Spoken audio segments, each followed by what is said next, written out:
खिलौने खरीदने हैं। हिमानी अपनी 5 छोटी बेटियों रिया, दिया, कोमल, पायल, अनीता के साथ अपने छोटे से घर में बैठी अपने पति के आने की राह देख रही थी।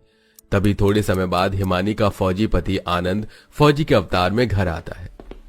ये पिताजी आ गए।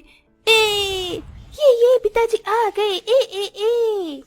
पांचों बेटियां अपने फौजी पिता को देखकर बहुत खुश होने लगती हैं। आनंद एक फौजी था। वो सालों साल बॉर्डर पर रहकर अपनी ड्यूटी करके अपने देशवासियों को घुसपैठियों और आतंकवादियों से बचाता था।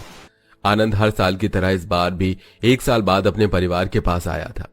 थोड़े समय बाद आनंद अपने बैग से छोटे छोटे तिरंगे निकालकर अपनी 5 बेटियों को देता है और कई सारे खिलौने भी देता है। वाह पिताजी, आप तो कितना सारा सामान लेकर आए हमारे लिए। हिमानी, इस दूसरे बैग में मैं गांव के गरीब बच्चों के लिए खिलौने, कपड़े, सामान लाया हूँ।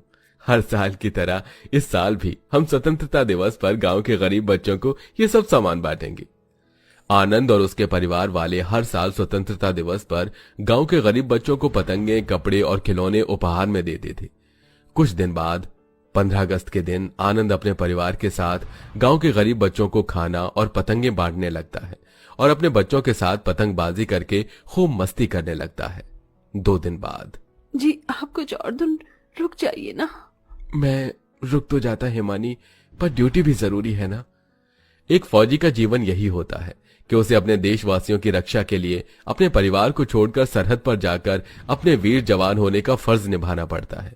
तभी अपने परिवार से मिलकर आनंद बॉर्डर पर अपनी ड्यूटी करने चला जाता है। अब हिमानी अकेली अपनी बेटियों का ख्याल रखने लगी।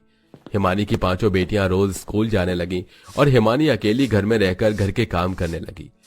इसी तरह कुछ महीने बीत गए। तभी एक दिन हिमानी के मोबाइल पर आनंद का कॉल आता है।